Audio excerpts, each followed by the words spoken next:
Well, what's up, everybody? And we're going to break down another movie. And this movie is called Ultraviolet. All right, so I was at McDonald's getting ready to go to interview today, and all of a sudden I heard this. I was thinking to myself, and it's like, why don't you decode Ultraviolet? I was all right. So, Ultraviolet's about this woman. She is a hemophage, and it's where they released this disease that got released in society, and it started infecting people, and it was separating the humans from these hemophages, were like these vampire people. And then it's about Ultraviolet, who can change colors. She's fast. She's like the woman version of John Wick, and she ends up having to deliver this package, which ends up being a boy in some water, some pool of water, and his name is Six, right? So, in the beginning of the movie, it speaks a lot. So when you play this movie and it shows you the trademark, it's actually the number 6, 3 times. So there's 1, then there's an upside down 9, that's 2, and then 1 in the middle, 3. So it shows a 6, and then a 6 like that. 3 of them. It's in the very beginning of the thing. And so this correlates with the movie, obviously, The Boy Named Six. And I'm starting to realize that these people really fine tune every movie they make. Like, it's almost like a perfect puzzle in their eyes. Because you got to think, these builders are very germophobic. Like, they're obsessed with cleanliness. So when they make these movies, if you notice, some directors are hard to work with because they want everything perfect because they're working for a different kingdom, right? And so the first video shot obviously was pilots dropping off these packages that were going to shoot in this building and break open this vault, and they're trying to steal blood that's up in these little rafters.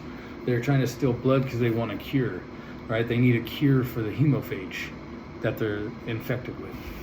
And this was an airdrop, obviously. And they say this is how they drop their load. They're all, the numbers are falling fast. And here's our countdown, 3, 2, 1. And instead of saying drop, they said 3, 2, 1, mark, right? They kept saying the word mark. Because this movie is obviously about the mark, number 6. And this is probably because the movie has to do with the child's name, right? So the actor's name is Mila Jovovich. Mila. You got the, Arnold Schwarzenegger walks in the bar, and there's the Miller High Life sign. I'm telling you, all these Hollywood people, there's specific reasons why they change their names and everything, right? So, and she was also in Resident Evil. So she's like the John Wick, but a woman version, right? And she fights zombies too. Like, I'm a zombie fighter. She's a zombie fighter. John Wick's a zombie fighter, kind of like a goat zombie fighter, right? So, she's in those movies, and specifically talk about man-made diseases. She's in Resident Evil, which talks about a man-made disease that the elites released on purpose because they knew time was short and the world was ending, and they purposely let this disease out in Wuhan, China, right? You heard the story on that. So hemophage, I looked it up. It means it's a phagine, and it's a cell that destroys your red blood cells. And it's phagocytosis, right? And it eats away your red blood cells, and it slowly kills you. Once you're infected, you're kind of on the dying route, right? So, and I really believe that now we know that the disease is a vaccine and we're boosters, right? These are all things to identify who you were. Like, COVID-19 was to identify the humans from the X-Men and the fallen angels, the lizard people, all kinds of crazy stuff, right? And the main boss in this movie Ultraviolet is Vice Cardinal Ferdinand Daxon. And Vice Cardinal, when you look it up on Google, it represents the 7 deadly sins that God hates.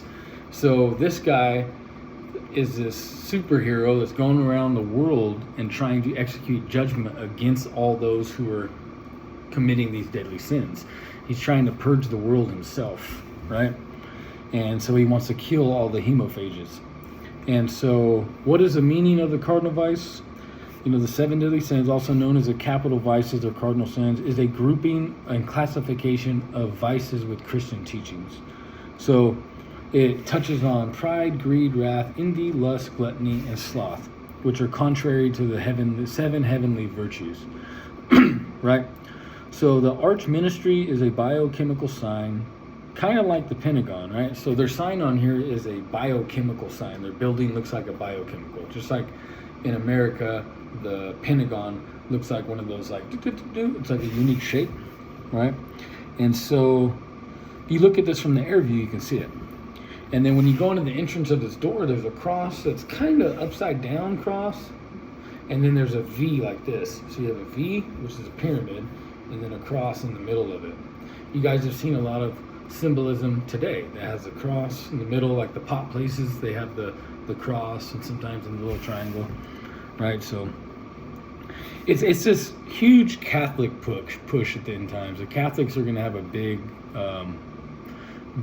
stage for a while until the Antichrist figures out that false prophet Catholic is just stupid, and he ends up really messing them up. So you have that too. And I noticed when you enter in gates and stuff, it's a blood entry. So whenever Ultraviolet, they call her V, by the way. Her name is V, right? So Ultraviolet's name is V. And you all probably know who the woman represents. I think we all know who the real John Wick is. We all know who the real George Clooney is in the movie Dusk Till Dawn. I think we all know who V is. I think we're all starting to put these things together, right? Or you should by now anyway. I know I am. So they have to enter blood, right? So in John Wick, you have to punch your thumb and you have to press these marquees with your blood. And then that's like your entry, you get your ticket.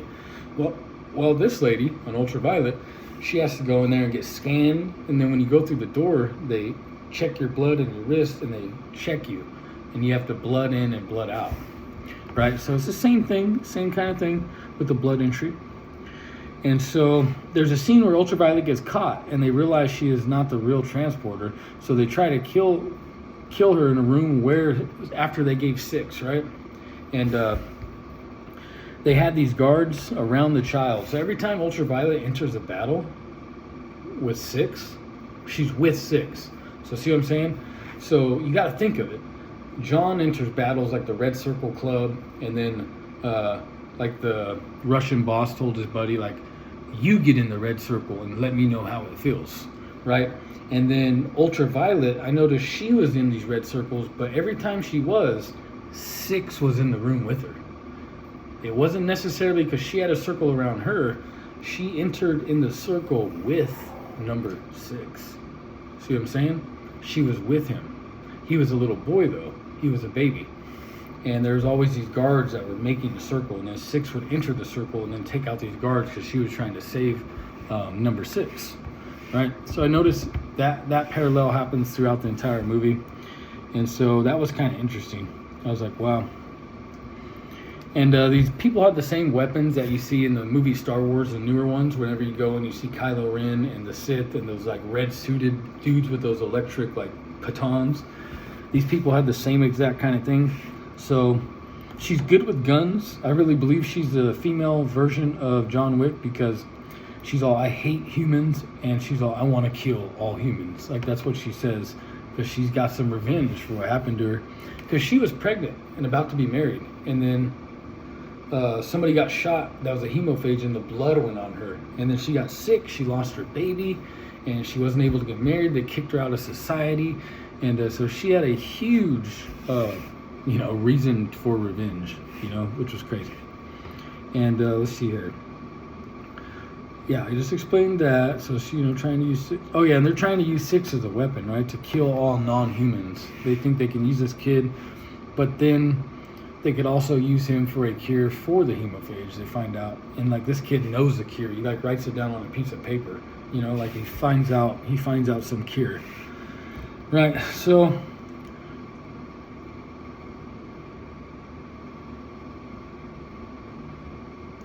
let's see.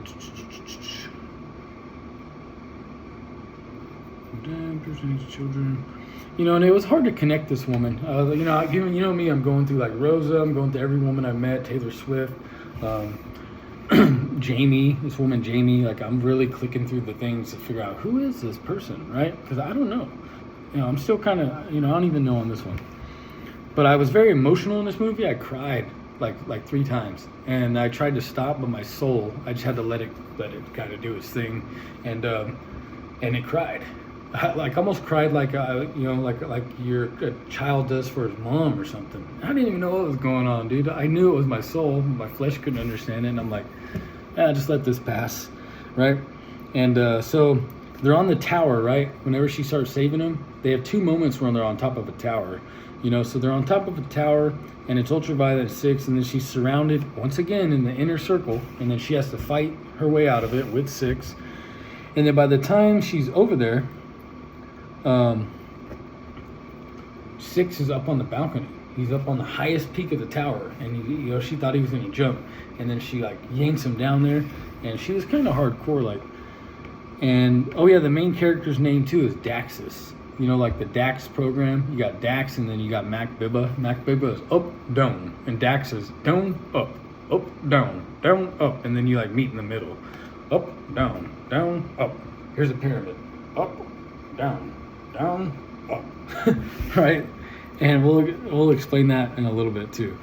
So Daxus, which is a director in charge of the cleansing program, he's talking to Ultraviolet about her giving him back the kid, which he seems to be like the Antichrist because he calls this kid his son. He's like, I'm his father, right? And then so now you can connect the dots too with these mindsets of devil's advocate.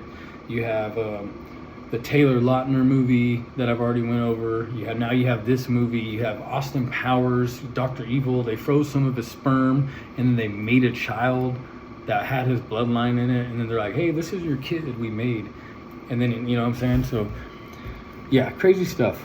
So, correlate with the movies, Devil Advocate. Yep, told you about that. So, 6 and Ultraviolet are on the train together, right? And they have this heated discussion. Well, 6 didn't say anything. He was silent. But Ultraviolet said, the only reason that I'm helping you is because in your blood, you might be able to save me, or else I would kill you. She pretty much tells him that, right? But she ends up loving him, at the movie. She liked him. So, let's see here. Kind of reminds me of Taylor Swift, 2 in the Stage Dream, a little bit. So it seems like 6 was owned by the government, obviously, in this religious organization, like a lab experiment. And so they determined after blood work that 6 was practically radioactive. So they take him to another doctor once they rescue him from the government. And Ultraviolet, which they call V, and they take him to Garth, right? This other little underground scientist. And then he says, they can track this kid within 100 meters. But he's all, we're protected in here. These walls are protected. But he's like, the kid is radioactive inside. And he has a half-life inside of him, right? And then where have we heard this before, right? Yeah, no joke. I shouldn't have to really explain too much. But, and there's isotopes. Like my company I work for is Valley Industrial X-Ray. They have a iridium 192 cobalt 60 source, and they have these isotopes, and they have a half-life. Their power gets cut in half in a certain amount of days, and they're radioactive. They're radioactive. So that's kind of crazy. So Violet is handing him a credit card, and she's planning on ditching the kid. She's like, here's you some money. I'm out. I don't want to do this job anymore. And 6 already knew it. He's like, bye, Violet. I know what you're doing. See you later. And then she turns back around, and, when he's leaving, she's like, 6, you might want to put your mask on. That was a huge line because he's number 6, dude. He's got the watermark, number 6. So, she's like, you might want to put your mask on because he's in society. He's going to be noticed. His life isn't going to be one where he's not noticed, right? She's all, you're the most valuable person right now on planet Earth that people are looking for. And so I was like, that part was crazy. And so a huge marker for the individual. And I noticed that the head honcho of the non-humans, he calls Ultraviolet V. He's the one, And it reminds me of the Donald Trump and Mike Pence. They had this one thing where they were doing this, news thing, and they're all, well, Pence was all, Trump says, we're going to go through the V curve. We'll go down and then we'll go up, right? And that was talking about Ultraviolet. The V, the woman, the vortex, everything started turning into the V's and COVID. Remember, the A's, they took away the middle hyphen now, and everything's like either an AV or a real V. That's because of this movie. It's the same thing. Like, you guys gotta, are you reading the lines yet? Yeah, I hope so. Right? So it makes you think too, start connecting all the dots, right? The crucial point where I notice Violet walks in the situation, she's always in the inner circle. So now you can look at stores like Circle K, right? K might be a person, right? Is also in the inner circle. And they're always guarding. So he ties up 6 too. It's funny. The guy of the hemophages is another circle, and she walks into it, and he has 6 tied up by his hands, and he's getting ready to drop them in this deep abyss, this old school water well, right? Which also resembles the abyss. He's going to fall into the abyss hole, number 6, right? And he did, right? So he drops him, but then she kills everybody and grabs the rope right before he hits the bottom, and then she pulls him out of the abyss. She yanks him out, you know, pulls him up out of there, right? And so you see all this, right? And it's crazy. So as the movie goes on, the child starts asking questions like, he would say, what did they put inside me, V? What did they do to me? This reminds me of my life because, you know, when I was sleeping, I didn't really ask many questions. And but then when you're awake, you want to go ask questions. Hey, mom. Hey, dad. Hey, cousin. Hey, aunt. Hey, uncle. Hey, brother. Hey, sister. Hey, grandma. Hey, grandpa. You know, and then they get mad. A lot of people get mad. They want you to just wake up and never ask anything. But that's not how it works, right? It just doesn't work that way.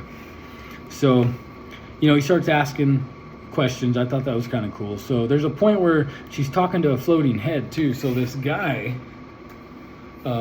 this vice cardinal, shows up in a 3D meeting, and then all of a sudden he comes close to her, and it's just his head by hers, and he's talking to her, and he's like, I have 700 soldiers over here. What do you think you're gonna do? And she straight goes John Wick. She's all, I'm going to kill them. And then you look at John Wick's movies, whenever they send everybody, he told Winston, whoever they send, I will kill them all. That's what John Wick said. So these two are like, woman version, man version, you know? And it's freaking awesome, right? So, yeah, that's crazy. So they had another meeting. This time you hear the juice in the fruit, right? And it's about gaining control. Oh, yeah, and there was this picture at a park. This is where I started crying on this movie. So there's a picture, her and him are at the park, and he has a picture, right? And there's a picture of a swing set and another park item, and there's kids at the park, and then there's a kid up in the sky in a red circle, right? And I had this dream before when I was here, and it was a swing set, and then there's a glass door with people partying. I walked out the door, I saw a swing set, 2 kids, and then I saw a cross in the sky, and then someone sitting on the cross in the sky. And it totally, my soul was hit right here. And then 6 was on the merry-go-round with Ultraviolet, and they're having fun. Like 6 was like, yeah, and then Ultraviolet was like, what's up? And they were both going around in circles, merry-go-round, right? Around and round we go, right? And so this part, I had to pause. I started crying. I mean, like crying. And I don't really cry anymore, you know? I'm kind of like thick-skinned, and so this was a hard moment for me. But I let my emotions run freely, and you know, to check them out, kind of see what they're doing. And so, you know, that was kind of crazy. And yeah, I got very emotional at this part, and my soul was crying for sure. So V and 6 are playing on the merry-go-round, and then he passes out, and then he dies. But then a tear from her eye falls, and it enters into number 6, and she's a hemophage. And so I think the tear is what infected him, and then it like made him, you know, stay alive, right? And then they shot her, and then she died 3 times, and they had to bring her back to life. So they both died and then came back to life in this movie too, which was crazy, right? And so someone bedazzled, you know, what's crazy too is like 3 movies so far: Bedazzled, Terminator 3, and then you have Ultraviolet. They all wear the same leather get up, dude. Like Bedazzled bright red, TX maroon red, and the ultraviolet blood red. But the same exact leather uniform, dude. And the ultraviolet, she's a motorcycle rider though, which is kind of cool. You know, so these ladies be in this, you know, same little suits there. So yeah, so after the main fight, she rescues 6, and they go back to the top of the tower. So they're back to the top of the tower, and there's a triangle, right? There's a big old triangle, and Violet's holding 6, and she's standing in the middle of the triangle, and then they both rise up the tower at the same exact time, right? And this represents something weird to me, because I've heard somebody say, you start at the top, I'll start at the bottom, we'll meet in the middle. And so Ultraviolet and 6 were in the middle of the pyramid, right? And she was holding him because, you know, he was like dying, and that was crazy. And then they came to the tower, and then all of a sudden, you know, he woke up, and then they both took off, you know. But she's literally holding him and standing right in the middle of the point of the pyramid, and this is symbolic. It's crazy. It's huge. So, you know, I hope you really enjoyed this. This is a breakdown. Check out these movies for yourself, and like I said, try to keep up, because I'm trying to keep up. And I'm going to do another movie right now, Austin Powers and Cyborg. This is some juicy stuff. Woo!